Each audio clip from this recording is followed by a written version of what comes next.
अब बड़ी चीज 20 लाख करोड़ का पैकेज क्यों आता है, आपको शायद आप इस समय की आपाधापी में भूल चुके होंगे, लेकिन आपको याद दिला देता हूं कि इस ही महीने के अंत में मोदी 2.0 की सालगिरह है। मोदी 2.0 की सालगिरह के लिए बुकलेट्स छापी जा रही हैं, प्रचार करने के लिए बुकलेट्स छापी जा रही हैं। पहली सालगिरह होती है मोदी जी की पीएम 2.0 की, तो उसमें इतना बड़ा धब्बा अगर लग जाए, मोदी जी जिस तरीके से कोरोना वायरस को डील कर रहे हैं और लगातार हमारे देश में केसेस बढ़ रहे हैं, तो उससे निपटने के लिए, उसका जवाब देने के लिए भी कोई चीज़ होनी चाहिए। और वहाँ उस जवाब में ये 20 लाख करोड़ का, आप याद रखो मेरी इस बात को, जब प्रचार होगा तो 20 लाख करोड़ को सबसे आगे रख के दिखाया जाएगा। तो दोस्तों, एक परफेक्ट रेसिपी ऑफ अ भाषण, of a speech Modi ji अच्छी तरीके से जानते हैं कि अच्छा मिक्स कैसे बनाना है, किस तरीके से लोगों को बहकाना है, लोगों को बहलाना और फुसलाना है, और सबसे बड़ी बात, किस तरीके से आसान भाषा में लोगों को बड़े बड़े सपने दिखाने हैं, भले ही ग्राउंड पे कुछ हो या ना हो। बात करेंगे हम मोदी जी के भाषण के बारे में, मोदी जी ने जो देश को एड्रेस किया है उसके बारे में, 20 लाख करोड़ की बात करी एक पैकेज देने की, उसके बारे में बात करेंगे। लेकिन मोदी जी का भाषण बार बार जैसा कि होता है कि आज भी फिर से यही हुआ, मोदी जी का भाषण एक पॉइंट ऑफ टाइम पे ऐसा लगने लग गया कि सदगुरु का कोई प्रवचन चल रहा है। बस फर्क इतना है यहाँ पे कि मोदी जी जो भाषण देते हैं या मोदी जी जो प्रवचन देते हैं, जो भी आप कहना चाहें, वो सदगुरु से काफ़ी ज़्यादा बेहतर तरीके का होता है, क्योंकि ऑब्वियसली मोदी जी जो हैं वो गुरु हैं इन लोगों के, तो इसलिए ये कला तो उनको बखूबी आती है, ये बात तो हमारे को माननी पड़ेगी। तो घुसते हैं वीडियो के अंदर और जानते हैं आखिरकार मोदी जी ने क्या क्या बोला, क्या बोला और क्या क्या नहीं बोला, एज यूजुअल। तो देखते हैं इस वीडियो में।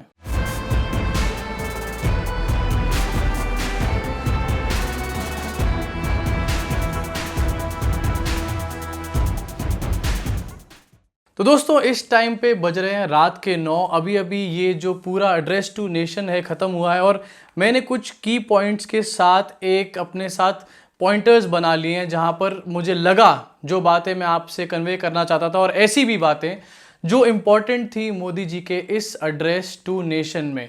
लेकिन जब भी मोदी जी आते हैं उससे पहले एक माहौल बना दिया जाता है। पहले आपको ये बता रहा हूँ कि जब भी आते हैं एक माहौल बनाया जाता है।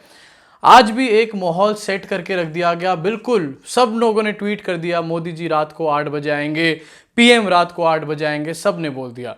इतनी बड़ी बड़ी मार्केटिंग एडवर्टाइजिंग करी जाती है, और जब एड्रेस टू नेशन होता है तो उसमें एक्चुअल बातों के ऊपर कोई बात नहीं करी जाती। तो ये कहीं ना कहीं ऐसा ही हो जाता है कि खोदा पहाड़ निकला चूहा। अब मैं यहाँ पर मोदी जी को कोई डिफेम विफेम नहीं कर रहा हूँ, मेरी कोई उनसे पर्सनल दुश्मनी नहीं है, लेकिन मैं अपने देश के लिए मोदी जी से सवाल पूछ रहा हूं, क्योंकि मैं अपने देश से इतना प्यार करता हूं। मैं चाहता हूं कि मेरा देश आगे बढ़े, लगातार ऊंचाइयों पे जाए, और इसीलिए मजबूर हो जाता हूं बार बार सवाल पूछने के लिए। तो पहले मोदी जी ने 8 बजे आए और संवेदना जताई उन लोगों के प्रति जिन लोगों की कोरोना वायरस के चलते मृत्यु हो गई है पूरे वर्ल्ड में, सिर्फ इंडिया में नहीं, पूरे वर्ल्ड में। उसके बाद मोदी जी ने आगे संकल्प की बातें करी। इस पॉइंट पे एकदम से मैं हैरान हो गया कि भाई अब कौन सा संकल्प है, क्या ताली थाली का टास्क आने वाला है या दिया जलाने का टास्क आने वाला है, आखिरकार आने क्या वाला है। एकदम थ्रिल्स हो गए, एकदम से गूज़बम्प, रोंगटे खड़े हो गए एकदम से शरीर में। लेकिन मोदी जी यहाँ पर आके कहते हैं कि संकल्प किस चीज़ का, हम संकल्प ले रहे हैं यहाँ पर कि किस तरीके से हम लोग सेल्फ रिलायंस बने, आत्मनिर्भर। मोदी जी ने जो शब्द बार बार इस्तेमाल किया वो था आत्मनिर्भर। मोदी जी का थ्रू आउट सारा भाषण जो था वो आत्मनिर्भरता के ऊपर ही इर्द गिर्द घूमता रहा। बीच बीच में नए नए इंग्रेडिएंट्स आते रहे, नए नए जुमले और नए नए सपने दिखाने की बातें यहाँ पर होती रहीं। बताया मोदी जी ने कि जब हमारे देश में कोरोना वायरस का संकट शुरू हुआ था तो हमारे देश में ना पीपीई बनते थे, ना ही हमारे देश में मास्क N95 मास्क बनते थे। सर, सबसे पहले मैं यहाँ पर आपसे सवाल पूछना चाहूँगा कि अगर हमारे देश में N95 मास्क नहीं बनते थे और कोरोना वायरस का एक प्रकोप शुरू हो चुका था, स्प्रेड शुरू हो चुका था, तो आखिरकार इसमें गलती किसकी है? क्योंकि हमारे देश की सरकार इस चीज के ऊपर फोकस ही नहीं कर रही थी। राहुल गांधी, जिसको आप पप्पू पप्पू पप्पू कहते हो हर टाइम पे, वो राहुल गांधी भी ट्वीट करके बैठा हुआ था कि भाई सरकार के पास कोरोना से लड़ने के लिए क्या स्ट्रैटेजी है। लेकिन हमारे देश की सरकार बिजी थी अलग अलग राज्यों में अपनी सरकार स्थापित करने में। आखिरकार आज भी इस चीज की तस्वीर आई है कि किस तरीके से लॉकडाउन शुरू होने से 4 दिन पहले तक भी संसद चलाया जा रहा था, और इसीलिए चलाया जा रहा था क्योंकि एक बड़े लेवल पे प्लानिंग चल रही थी कि मध्य प्रदेश में सरकार गिरानी है और अपनी सरकार बनानी है। तो पीपीई और N95 अगर नहीं बन पाए सर, तो आपके मेक इन इंडिया का सबसे बड़ा मुझे लगता है फेलियर यहां पर है, क्योंकि मेक इन इंडिया अगर बहुत अच्छे तरीके से काम कर रहा होता तो वो N95 मास्क जो चाइना से आ रहे थे हमारे देश में, वो शायद हमारे अपने देश में बन रहे होते। और बहुत सारे लोग बोलेंगे कि यहाँ पर मास्क की ज़रूरत नहीं थी, तो भाई हर साल दिल्ली एनसीआर में सर्दियों में पॉल्यूशन होता है, उसके बाद भी अगर इंडिया में ज़रूरत नहीं थी मास्क की और मास्क फैक्ट्री की, तो सीरियसली मुझे लगता है कि तुम्हारे को थोड़ी सी और गोबर खाने की ज़रूरत है, और किसी चीज़ की ज़रूरत नहीं है। उसके बाद मोदी जी कहते हैं वासुदेव कुटुंबकम, एक हमारे को याद दिलाते हैं हमारी संस्कृति के बारे में, और कहते हैं कि हमारी संस्कृति कहती है वासुदेव कुटुंबकम, यानी कि जितना भी पूरा देश है, पूरा वर्ल्ड जो है, माफ़ कीजिएगा, वो एक परिवार है। लेकिन मोदी जी, आपके अपने ही अंधभक्त, आपके गोबर भक्त जो हैं, उनको ये बात क्यों समझ नहीं आती? क्यों वो एक डिफ्रेंशिएट करने में लगे रहते हैं हर टाइम पे हमारे अपने देश के अंदर ही लोगों में? क्यों रेडियो के ऊपर हिंदुत्व के अलग अलग झंडे लगाए जाते हैं? क्यों आपके अंधभक्त इस तरीके के काम करते हैं अगर आपका नारा है वासुदेव कुटुंबकम का? क्योंकि अगर पूरा वर्ल्ड एक परिवार है तो डेफिनेटली हमारे देश के लोग तो एक परिवार हैं ही, और अगर देश के लोग एक परिवार हैं तो क्या आपने देखा है कि कभी परिवार के अलग अलग सदस्य के ऊपर एक ठप्पा मारा जाता है उसको डिफ्रेंशिएट करने के लिए? यकीनन नहीं। तो संस्कृति की बड़े लेवल पे बात करी गई। उसके बाद ग्लोबल वार्मिंग की बात करी, वो ग्लोबल वार्मिंग जिसको मोदी जी कहते थे कि ये ग्लोबल वार्मिंग नहीं है, ये आपकी टेंडेंसी जो है सर्दी को झेलने की वो कम होती जाती है, इसलिए आपको ठंड लगती है। उसके बाद इंटरनेशनल योगा दिवस की बात करी गई, और फिर उसके बाद बताया गया कि आखिरकार ये जो मैं नारा दे रहा हूँ, या फिर मोदी जी ने जो नारा दिया है कि आत्मनिर्भरता, उसको आखिरकार कैसे अचीव करा जाएगा। तो यहां एक बहुत बड़ा सपना घुसेड़ दिया गया बीच में, 20 लाख करोड़ का सपना। अब बहुत सारे लोगों को या फिर व्हाट्सएप पे भी फॉरवर्ड स्प्रेड हो चुके होंगे इस टाइम पे, और लोगों को यह समझाया जा रहा होगा कि मोदी जी ने 20 लाख करोड़ की हेल्प कर दी, हो कितनी बड़ी बात हो गई, यहां बहुत ग्रेट काम किया गया है। मैं जानता हूं, और मैं इस चीज से खुद बोलूंगा, यहां पर आके अग्री करूंगा कि अगर कोई इकोनॉमिक पैकेज लेकर आया जा रहा है तो ये बहुत अच्छी चीज है। लेकिन ये क्यों किया जा रहा है, आपको इसके बारे में आगे बताऊंगा, सुनिएगा जरूर, बहुत जरूरी है।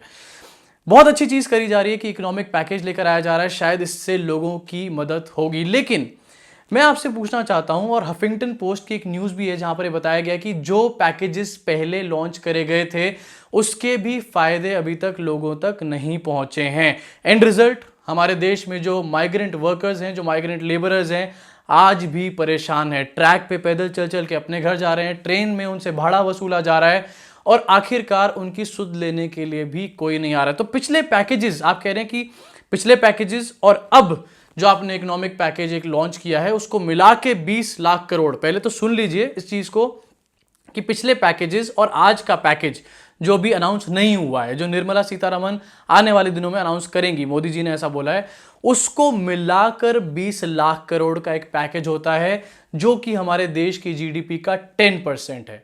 अब आपको सोशल मीडिया पे इस टाइम 20 लाख करोड़ के अलावा और कुछ भी नहीं नजर आ रहा होगा, लेकिन जैसा कि मैंने बताया हफिंगटन पोस्ट की न्यूज है, आखिरकार लोगों तक पहुंच क्या रहा है। अब ये देश के नाम एड्रेस था, और एड्रेस के बीच में एक बार मेरा दिमाग ये भी चला कि यार आज भी प्रेस कॉन्फ्रेंस नहीं करी जा रही, क्या आज भी हमारे देश की सरकार के पास जवाब नहीं है चीज़ों को लेके? क्योंकि जब प्रेस कॉन्फ्रेंस की बात आती है तो सवाल जवाब की बात आती है, और सवाल जवाब में अगर जवाब ना हो तो हमारे देश का प्रधानमंत्री प्रेस कॉन्फ्रेंस नहीं कर सकता, विच शोज की अभी तक भी जवाब नहीं है।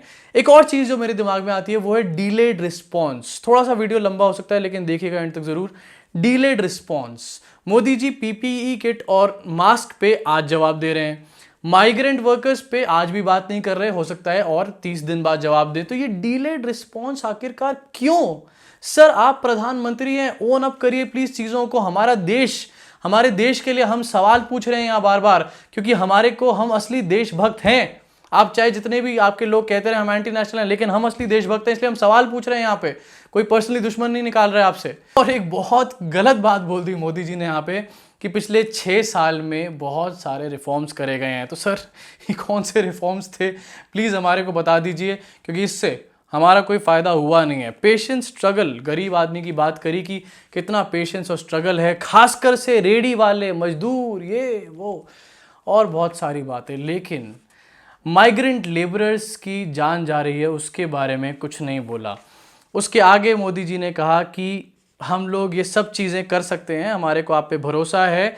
और जैसे कि मैंने बताया परफेक्ट रेसिपी, सारी बातें हो गई। लॉकडाउन 4.0 का भी कह दिया गया कि 18 तारीख से पहले पहले लॉकडाउन 4.0 का भी एक अनाउंसमेंट आपके सामने आ जाएगा। अब वो बातें जो मोदी जी ने नहीं बोली और जो बातें बातों के पीछे छुपी हुई थी, 20 लाख करोड़ का पैकेज। सबसे पहले 20 लाख करोड़ का पैकेज, आज मुझे लगता है कि हमारे को पीएम केयर्स फंड का एक हिसाब मिल गया। यहां पर मैं इसलिए ये सवाल खड़े कर रहा हूं क्योंकि सरकार ने खुद बोला है कि हम कोई चीज बताएंगे नहीं। आरटीआई के रिस्पॉन्स में भी बोला है कि हम इसके बारे में कोई चीज बाहर नहीं बताएंगे, इसका कोई ऑडिट भी नहीं कराएंगे।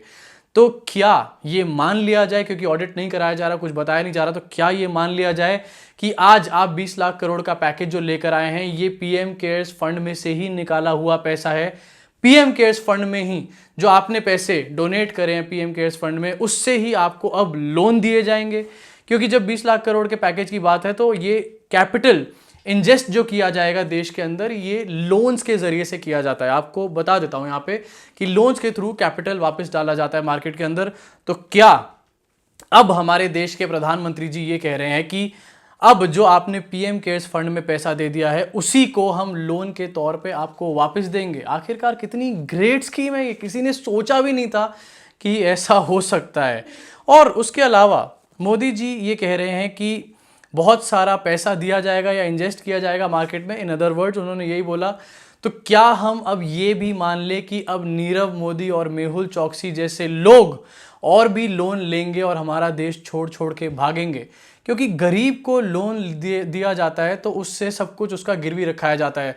वहीं नीरव मोदी, मेहुल चौकसी, आज तक भी इनके हजारों हजार करोड़ का कुछ पता नहीं। और ये एविडेंट है, न्यूज़ में छपी बात है कि मोदी सरकार के रिजीम में जो बैंक फ्रॉड्स हैं वो और ज़्यादा बड़े हैं। तो क्या ये बैंक फ्रॉड्स ही हमारे को आगे आने वाले समय में देखने को मिलेंगे? इस चीज़ का भी एक विश्लेषण या एक डिटेल्ड हमारे को जवाब मुझे लगता है कि हम लोग यहाँ डिजर्व करते हैं। अब बड़ी चीज़, 20 लाख करोड़ का पैकेज क्यों आता है? आपको शायद आप इस समय की आपाधापी में भूल चुके होंगे, लेकिन आपको याद दिला देता हूं कि इस ही महीने के अंत में मोदी 2.0 की सालगिरह है। मोदी 2.0 की सालगिरह के लिए बुकलेट्स छापी जा रही हैं, प्रचार करने के लिए बुकलेट्स छापी जा रही हैं। जब पहली सालगिरह होती है मोदी जी की पीएम 2.0 की, तो उसमें इतना बड़ा धब्बा अगर लग जाए, मोदी जी जिस तरीके से कोरोना वायरस को डील कर रहे हैं और लगातार हमारे देश में केसेस बढ़ रहे हैं, तो उससे निपटने के लिए, उसका जवाब देने के लिए भी कोई चीज़ होनी चाहिए। और वहाँ उस जवाब में ये 20 लाख करोड़ का, आप याद रखो मेरी इस बात को, जब प्रचार होगा तो 20 लाख करोड़ को सबसे आगे रख के दिखाया जाएगा और इसी के बेसिस पर ही सारा प्रचार करा जाएगा। पैसे वो तो पीएम केयर्स फंड से आ ही जाएंगे और मार्केटिंग उसमें मोदी जी सबके गुरु हैं। हो गई ना सारी डील, सारा पैकेज एक साथ। इससे बढ़िया और क्या हो सकता है हमारे देश के लिए यार? ये हमारे को कहाँ लैंड अप करेगा ले जाके, ये तो समय ही बताएगा आने वाला। और सच जो है मैंने आपके सामने सारे रख ही दिए। मोदी जी आए एज यूजुअल और सपने दिखा के चले गए। हमारे देश की जनता, गरीब जनता वहीं पर खड़ी सोच रही है कि हमारे को खाना कैसे मिलेगा। अभी के लिए इस वीडियो में सिर्फ इतना ही। अगर आपको ये वीडियो पसंद आए तो शेयर तो करो दबा के, साथ ही साथ नीचे डिस्क्रिप्शन में लिंक दिया हुआ है मेरे पेट्रेन का, वहां जाके मुझे सपोर्ट भी करो।